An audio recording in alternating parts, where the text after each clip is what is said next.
हम सब मिलकर और भी ऊंचाई तक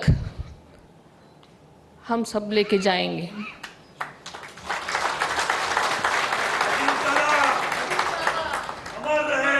आदरणीय दादा आज आपल्यात नाहीत, हे अजूनही मन मानायला तयार नाही। हा आघात प्रचंड आहे, मात्र वास्तव मान्य करायला पाहिजे। यातून आपल्याला बाहेर पडलं पाहिजे, आपल्या सगळ्यांनाच सावरलं पाहिजे। कारण आपली राष्ट्रवादी काँग्रेस पक्ष हा केवळ पक्ष नाही, तर हा एक विचार आहे, एक परिवार आहे। परिवार आहे महाराष्ट्राच्या समृद्धीचा, परिवार आहे परिवर्तनाचा, महत्त्वाचं म्हणजे तुमच्या आमच्या सर्वांच्या अभिमानाचा आणि स्वाभिमानाचा विचार करणारा हा पक्ष आहे। आणि हाच विचार पुढे नेण्यासाठी या कठीण काळातही आपल्याला निर्धारानं पुढे जावं लागणार आहे।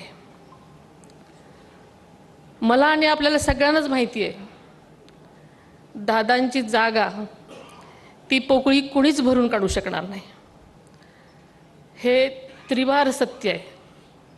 पण त्यांनी दिलेले विचार, त्यांनी दाखवलेला आपल्या सर्वांना विकासाचा मार्ग, त्यांनी घडवलेला एक एक कार्यकर्ता,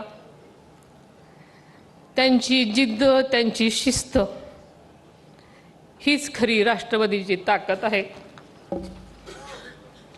आपल्या सर्वांना माहिती आहे की 30 जून 2023 साली रोजी आदरणीय दादांनी राष्ट्रवादी काँग्रेस पक्षाच्या अध्यक्षपदाची जबाबदारी स्वीकारली आपल्या सगळ्यांच्या साक्षीनं।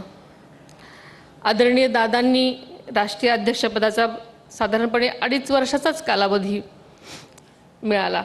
या कालावधीत त्यांनी अख्खा महाराष्ट्र पिंजून काढला, पक्षाचा विस्तार केला, प्रत्येक कार्यकर्त्याला बळ दिलं। कष्ट, समर्पण आणि काटेकोर नियोजनाचे आपल्या पक्षाची ताकद तिपटीने वाढवली। आदरणीय दादांच्या या अध्यक्षपदाच्या, राष्ट्रीय अध्यक्षपदाच्या कालावधीमध्ये लोकसभा, महाराष्ट्राची विधानसभा, अरुणाचल प्रदेश, दिल्ली, जम्मू काश्मीर, बिहार या राज्यातल्या विधानसभा, महाराष्ट्र